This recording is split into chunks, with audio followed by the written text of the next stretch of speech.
Hey, here's a question for you. What is the most embarrassing way to fail a Gen 1 Nuzlocke? Well, you're gonna find out today, so strap in. Now, I'm not what you would call a god gamer, but I'm also not a total wuss. I do enjoy a good challenge from time to time, and Nuzlocks are one of the only ways I can properly enjoy a replay of a Pokemon game. Also, people go nuts for this shit, so I figured I'd take my turn at it and just start right from the top. Pokemon Yellow, Hardcore Nuzlocke. Rules are in the description if you want to read them, but they're pretty standard. Also, side note before we start, if you're one of those pricks that likes to gatekeep Nuzlocke difficulty, you can just sit down. The main idea of these is to have fun, so you can take your toxic superiority complex back to your tiny echo chamber, thank you. Anyway, let's talk about the actual game now. It's traditional yellow fashion, so a normal-ass Pikachu is thrusted upon us. I name him Jelly, because much like a jar of jelly, if you take a baseball bat to Pikachu's face, you'll spew the insides all over your wall because of Pikachu's piddly-ass physical defenses. And what better way to demonstrate this than losing the first rival battle? Now, I'm of the mind that Nuzlocke rules don't start until you receive Pokeballs, because what's the point of replaying 2 minutes of gameplay because one fight you can't control anything of went poorly, so this isn't a death for me. But now we do have Pokeballs, so it's time to get some teammates, so when Pikachu inevitably dies to a slight breeze, we have some actually reliable stuff. On Route 1, we get a Pidgey, I named Turducken. On Route 20, whatever the fuck, west of Viridian, I get a Nidoran female, that I named Blueberry. Route 2, I get a Rattata, named Jawbreaker, and Viridian Forest gives me a Caterpie named Margarine. And then I quickly learned that even these stupid bug catchers are really annoying to deal with just a Pikachu and Thundershock, so count this as point 1 of me underestimating Gen 1 entirely. So I just grind everyone up a couple levels to deal with these guys, especially considering the last guy is level fucking 10, apparently. Anyway, it's Brock time now. Now again, I'm stuck with this Pikachu, so I don't have the luxury of slaughtering Brock's Pokemon with grass or water moves, so this one's all on Margarine, who is now a Butterfree. I set up a Harden with Margarine to let her take hits a little better, and fire off a couple confusions to kill the Geodude. But then Onix catches her in a literal bind, then screeches, then binds again, so things could have gone a little poorly if bind kept on for a while and Onix didn't go for bide next, which frees up time for a crit confusion to take him down to the red, and one more while it's storing energy to knock it out entirely, winning us that first badge scot-free.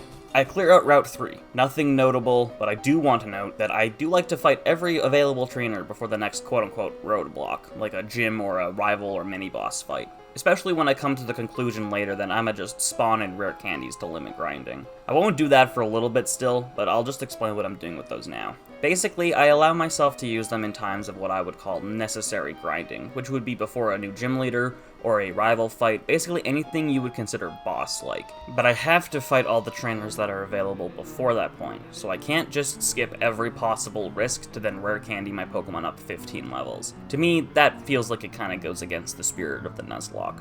I'll also candy to bring a new Pokemon onto the team from a low level, where I'll candy them to just the lowest level on the current team. Now, back to things that actually matter. I just like to be transparent about that stuff. On Route 3, I catch a Sandshrew named Coffee, and a Zubat named Buffalo in Mount Moon.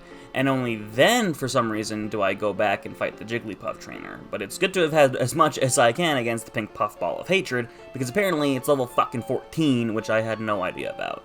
Either way, I take it down. As I enter Mount Moon, I grab the Water Gun TM and give it to Jawbreaker immediately. I'm desperate for something to deal with all of these rock types, and that's about as good as I'm gonna get right now. I take down everything in Mount Moon, nothing notable for most of it, but I take down the Super Nerd and I get to pick a fossil. I leave this up to chance, and I didn't have a coin on hand, so I flipped a counterfeit cartridge of Mario Party 3 that I bought on eBay. Side note, I don't trust eBay anymore for video games, so that's fun. The correct flip comes up and I take the Helix fossil, and then it's time for the first fight against Jesse and James. The Ekans is no problem, but then it's that Meowth. That dumb fucking cat tears me a new one.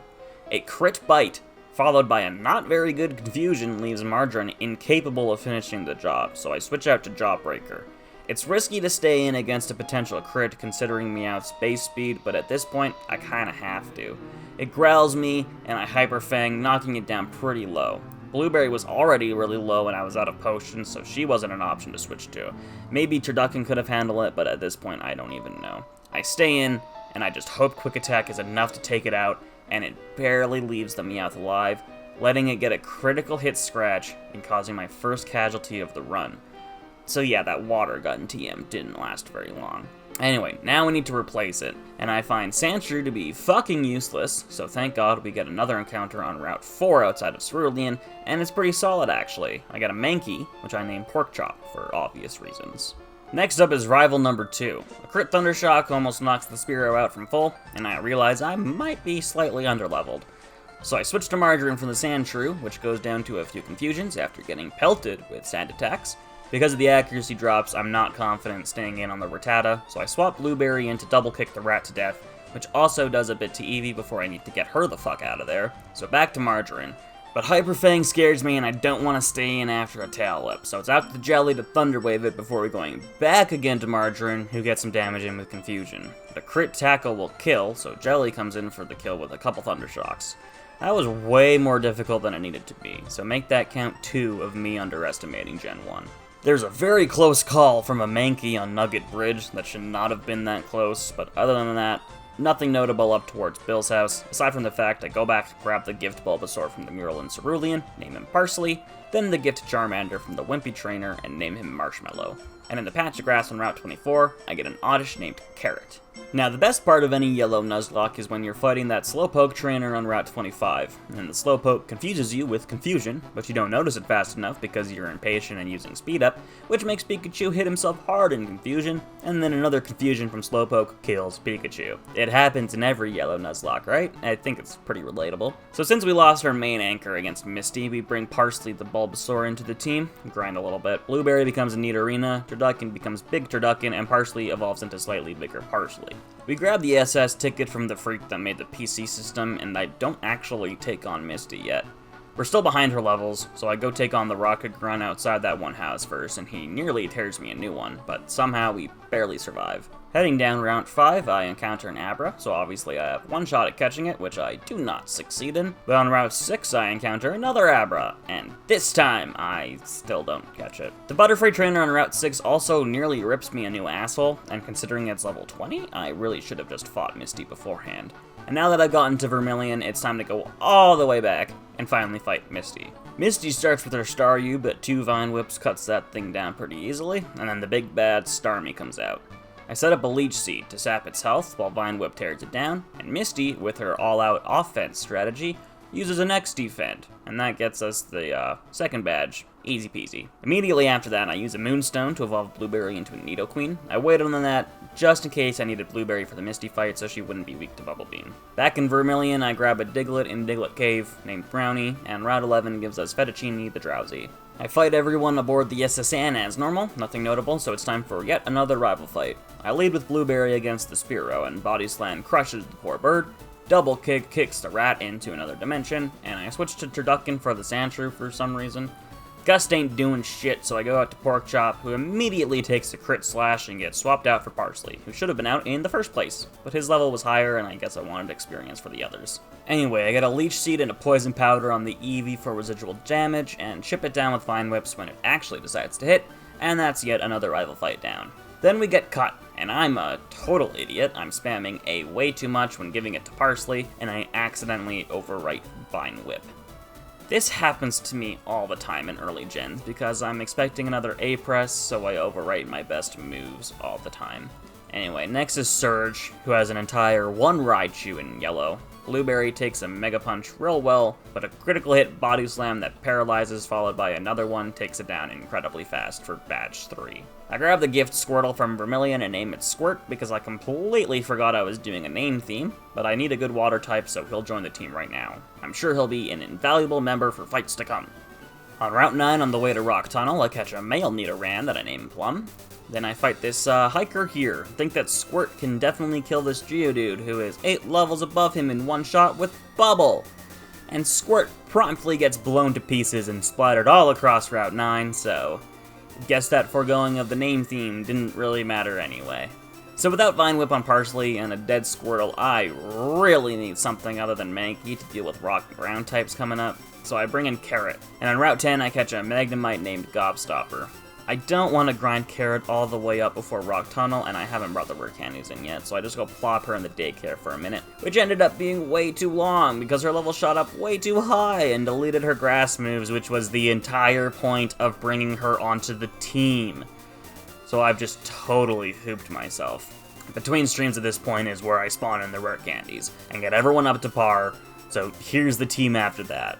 I think before I did that, I tried doing more of the daycare stuff and just fucked it up and lost confusion on Butterfree too, and that was just the breaking point for me to just take the damn candies. Anyway, in Rock Tunnel, I catch a Geodude named Pop Rock, and Porkchop evolves into a Primeape, and the rest of Rock Tunnel is surprisingly unnotable. I skip Rival 4 for now, and I move on to Route 8 where I encounter my third Abra, but thankfully, this time I still don't catch it because I didn't even notice that its teleport failed, and I instinctively ran from it. Ugh. First thing I do when I get to Celadon is grab the 3 TMs from the rooftop and give a water to the guard to get the Psychic TM from Saffron. And then I realize something is very, very wrong. I don't have the bike on me anymore. Apparently, when I spawned in the rare candies, it wrote over the first item in my inventory, which was my bike. So I am out of a bike for this run. Anyway, on Route 7, I ran into my 4th Abra, and hey, guess what? This time, I don't catch it. But I grabbed the Eevee from the roof of that one building, and I name her Candy. Now, I'm allowing myself 1 encounter from the game corner, but leaving it to chance by rolling a die. There's 6 Pokemon in the game corner, so they all correspond to 1 number, and so I'm allowed to buy a Wigglytuff at some point. I like to include bonus counters like this because it's just the most fun, and I see the game corner as a separate location from Celadon anyway. In the Rocket Game Corner, I thank all the gods Ivysaur finally gets Razor Leaf to correct my stupid-ass mistake, and it's time for the first Giovanni fight. A couple low kicks take out the Onyx and the Rhyhorn and the Persian, so easy peasy, pathetically squeezy. Now, I know you can use the Pokédoll on the Ghost Marowak to skip all of this, but A, no items in battle, and B, I feel like skipping an entire intended section of the game kinda goes against the whole Nuzlocke spirit. So out on Route 16, I catch a Doduo named Crackers, and then grab the HM for Fly, and it's time for Rival 4. A couple body slams and a retrospective potion knocks out the Fearow easy, then also the Vulpix and the Magnemite, and a Razor Leaf kills the Sandshrew, 2 more of those take down the Eevee. Easy. Before I head up the rest of the tower, I go fight off Erika's gym. We lead against Erika with Margarine and put Tangela to sleep to slowly whittle it down with Gust for some reason. When it wakes up, we simply put it right back to sleep. Same strategy for the Weepinbell. Now here is where I make a royal fuck up. An important distinction to make about Gen 1 is that Bug and Poison are super effective against each other, and it's never been that way since. Me, being an idiot, forget this and let Margarine get crit by an acid from the stupid Weepinbell, killing my Butterfree. Awesome. Great. Good job, me. Turducken comes in to clean it up, which is just what I should have done in the first place. She knocks out the Weepinbell, and the Gloom goes down in a fly and a wing attack, winning us the 4th badge. To replace Margarine, I bring in Fettuccine, the now Hypno. With him, I can sweep through the rest of Pokemon Tower, really simply. I wait until the top floor to get my encounter for the higher chance of a Cubone, and I get him. Catch him, name him Baby Back, and get the Pokeflute, and Parsley becomes a beautiful Venusaur. Next up is the Eastern Snorlax. It's an ordeal, but I do catch him, and I name him Lard. On Route 13, I catch a Farfetch named Leek, for very obvious reasons. Marshmallow becomes a fierce Dragon Boy. On Route 14, I kill my Bellsprout encounter. Oopsies. Turducken becomes a Big Bird Girl. And my Route 15 encounter is a Venonat, and I catch and I name Matza. Now my rule for the Safari Zone is that I just throw balls at any eligible encounter until I either catch 1 Pokemon, or I run out of balls. And I end up getting an Execute named Eggs, because I'm just really original with all of these names. I fish in a local pond in Fuchsia, and I catch Goldeen, named Sushi. Now, I may not have a bike because of my idiocy, but you can actually brute force your way into Cycling Road without one if you just don't let up and keep holding left. So I get up there and I catch Sirloin, the Ponyta, and defeat everyone down that road too. Then I clear out the fighting dojo, flip a TCG burn token, get the Hitmonlee named Pepper, and then it's time for Silphco, which is just the fucking worst. My route through Sylph is just to get the card key immediately, then systematically work through the entire building floor by floor until everyone's defeated and all the items are gotten, and then we take on Rival 5. Leading with Blueberry, a Body Slam doesn't do much, and a Crit Slash does some real hurting to me. I swap into Parsley to Razor Leaf, and that takes out the Sand Slash immediately. The Magneton is nothing to be afraid of, 2 Razor Leafs take it down. Ninetales comes out, so I have to switch into Marshmallow, who takes it down to 3 slashes. One slash takes out Kadabra because of his horrible defense. Now at this point it's been quite a while since I actually started the Nuzlocke, and I had to take a bit of time off from streaming, so when I came back I was actually fully expecting a Jolteon to come out. I had completely forgotten that I lost the first rival fight, and for some reason skipped the optional one, which I don't normally do, and I don't know why I did. But what's supposed to be the easy evolution ends up being kind of a pain. I switched to Parsley, who immediately gets nearly killed by an Aurora Beam. Doesn't help that I'm actually kind of underleveled. Hypno misses Hypnosis multiple times, which completely fucks me over for the entire fight. Fettuccine gets too low, so out to Pork Chop we try. Karate Chop is looking to be a 4-hit KO, and Sand Attack is making everything miss. Aurora Beam nearly kills Pork Chop too. It's risky to go out to Marshmallow, but I do it anyway, and he nearly dies because the damn Vaporeon will not stop critting.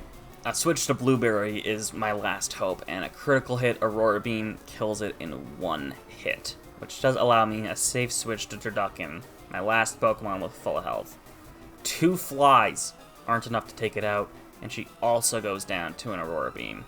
I send Pork Chop back out for the speed, Karate Chop takes it out, finally winning the battle. Both of those deaths could have been avoided if Fettuccine had just hit one fucking Hypnosis.